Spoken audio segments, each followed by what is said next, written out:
Operation Sindoor, the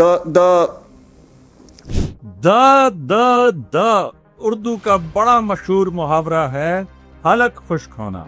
Hindi में कहते हैं गला सूखना। आज आपको एक ऐसी वीडियो दिखाने लगा हूं कि आप अश अश कर उठेंगे और कहेंगे मेजर तूने कमाल कर दिया।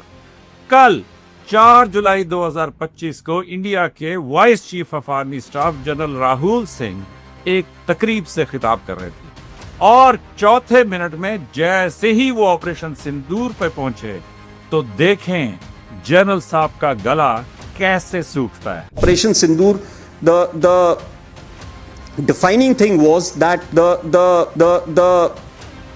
तो दोस्तों ये है मुकम्मल का मुकम्मल ऑपरेशन सिंदूर। इसीलिए ऑपरेशन सिंदूर के बाद इंडिया के वजीर खारजा जयशंकर साहब से भी जब अमेरिका का एक सहाफी ये पूछता है कि अमेरिका कहाँ था जयशंकर जी, तो जयशंकर जी ने कहा कि अमेरिका में था।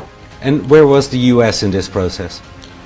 Well, the US was in the United States. दोस्तों इसीलिए फौजी मनमोजी ये कहता है कि जब तक इस मुल्क की हिफाजत ये बहादुर अफवाज कर रही हैं तब तक पाकिस्तान का कोई बाल भी बीका नहीं कर सकता। तो जिनको समझ नहीं आई उनके लिए द